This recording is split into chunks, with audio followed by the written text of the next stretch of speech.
Hei, kau hendak kemana?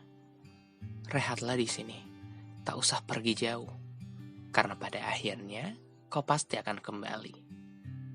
Salam hangat dariku untuk sosokmu yang kuat itu. Selamat mendengarkan. Balik lagi bareng gua, Abu Aka di podcast Pelarian episode kedua, Perihal Kecewa yang Reda.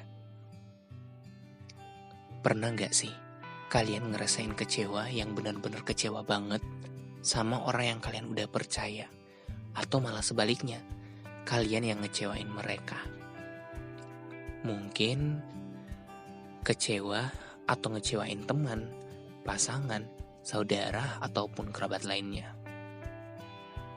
Kekecewaan yang muncul karena ekspektasi kita yang terlalu tinggi.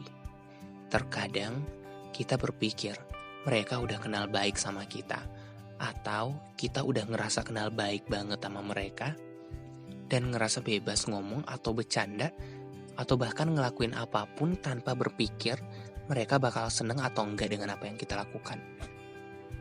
Gue sih pernah ngerasain itu semua, baik kecewa ataupun ngecewain seseorang. Kalau menurut gue pribadi, kita seringkali menganggap mereka udah kenal baik sama kita dan berharap dia udah ngertiin segala hal tentang kita dan gak bakal ngelakuin hal yang gak kita suka. Tapi nyatanya mereka melakukannya. Dan kadang bukan hanya sekali, tapi berkali-kali. Hingga membuat kita jengah dan melepaskan amarah ke mereka. Namun sayangnya, sejengah-jengahnya kita, semarah-marahnya kita dengan mereka tetap saja ada dalam pikiran.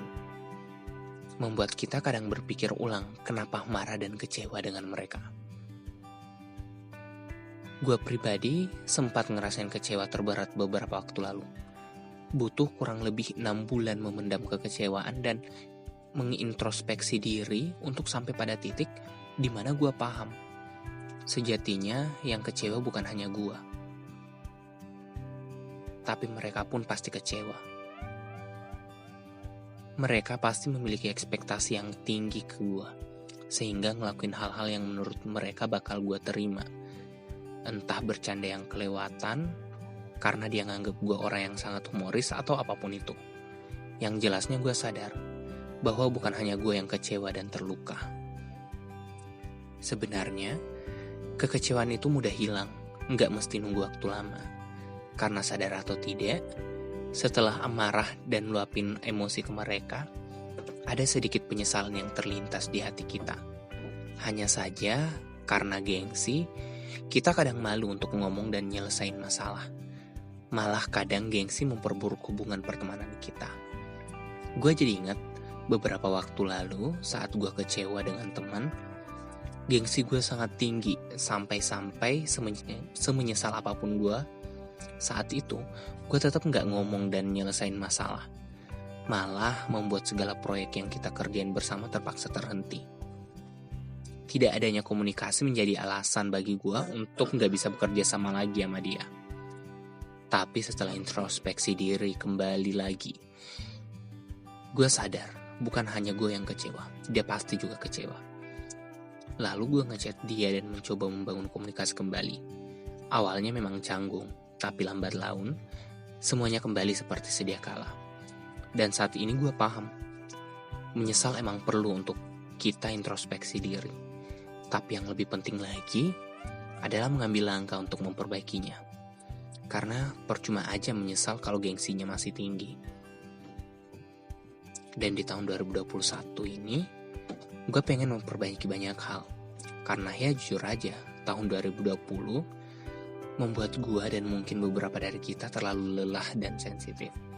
Dan tanpa sengaja, menjadi jauh dengan orang-orang yang kita sayangi. Dan membuat ikatan hubungan menjadi renggang. Oh iya, apa kalian punya hubungan yang renggang akhir-akhir ini? Apakah tidak ada penyesalan dalam diri kalian? Jangan terlalu berlarut ya. Sekarang saatnya pikirkan langkah untuk memperbaikinya. Dan untuk teman-teman gue yang mendengar podcast ini, maaf jika gue terlalu sensitif dan membuat hubungan kita renggang. Apa kita bisa seperti dulu lagi? Semoga dengan ini, kecewamu dan kecewaku reda dan kita kembali baik-baik saja. Akhir kata dari gua, percuma jika hanya menyesali keadaan. Percuma jika hanya mencoba memperbaiki keadaan. Karena pada dasarnya, menyesal dan memperbaiki adalah satu kesatuan yang tak bisa dipisahkan. Kita harus menyesal dan memperbaiki keadaan secara bersamaan, agar kita paham apa yang harus dilakukan, sehingga tak ada yang kembali terluka setelahnya. Gua Abu Aka pamit undur diri.